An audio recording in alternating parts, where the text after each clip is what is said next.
My name is Bob Heslip, and I have neurofibromatosis. The condition appeared at age 12 when I hit puberty. It has gotten progressively worse as I got older. More have formed on my body, my face, my arms and legs. The tumors can be removed, but there's no guarantee that they will not grow back or grow back larger. They can also grow in the nervous system, and they can cause pain. I am very lucky I don't have any of the pain or the severe deformities. When I look in the mirror, most of the bumps on my face jump out. To be honest, there's times I don't like what I see looking back.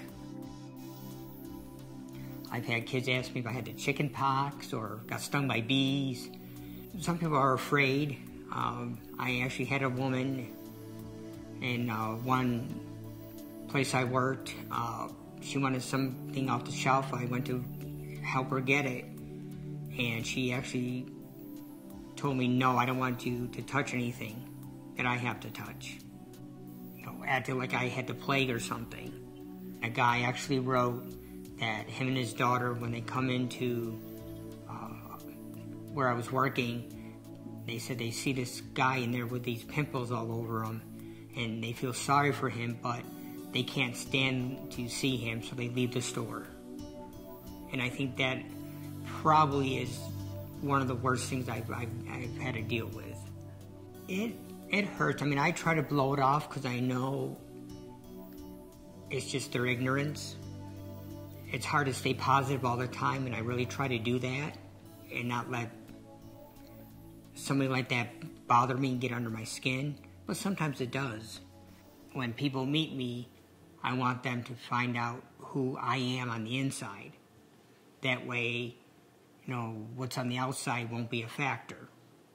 I didn't sign up for it, but it was thrusted upon me, so it's either deal with it or sit in a corner and cry. So I decided I deal with it.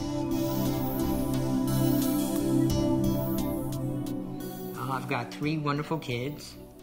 I got a daughter, 26, her name is Ashley. She has it.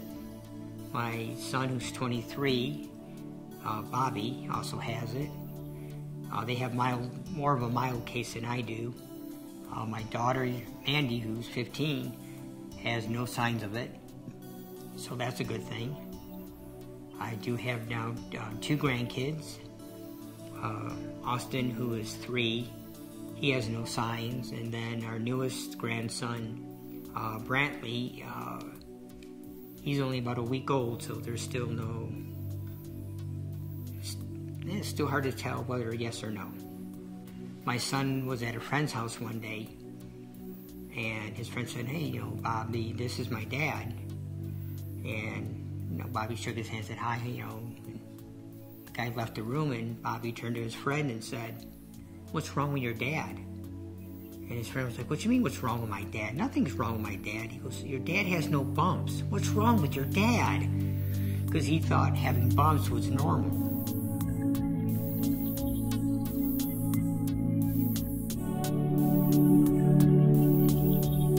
My daughter Mandy said, "Well, let's go to Venice Beach. We've never been there." I said, "Okay." And she said, "Wait a minute, the Venice Beach Freak Show's here."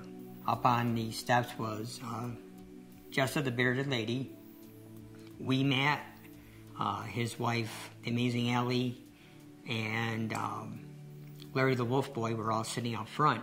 Jessa, the bearded lady, started yelling for me to take my shirt off. So I felt comfortable, and I took my shirt off, and everybody up on the steps, Jess and all them went crazy.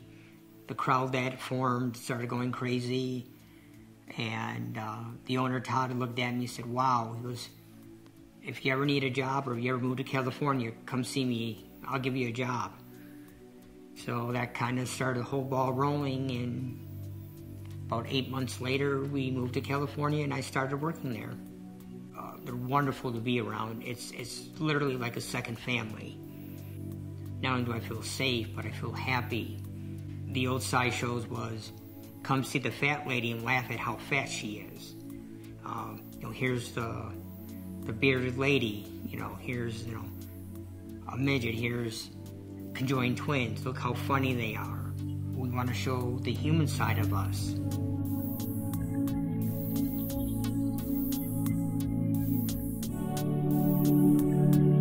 I say, at the end of the show, you can take pictures with me or ask questions.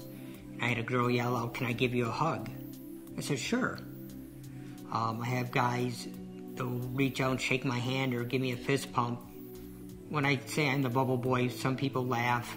We're trying to come up with a stage name. One Saturday afternoon, a photographer from Rolling Stone came and he asked me, "What do they call you?" And I said, "Well, this is kind of what we're playing with." And he ended up putting it in the article. So we decided, might as well keep it. It's the only thing that really seemed to have fit for me.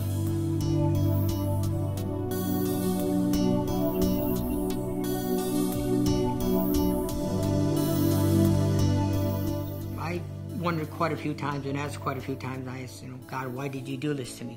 Why me?" The answer I got was, He did it so I could help people and make people be okay with who they are. At the end of the show, I take my shirt off and I tell people this is who I am. That is still very, very, very difficult for me to do. I'm not going to let that stop me from being me. And, that's the thing. Once you get comfortable with who you are, life gets easier. Because that's what happened with me. Once I accepted who I was, my life got so much easier.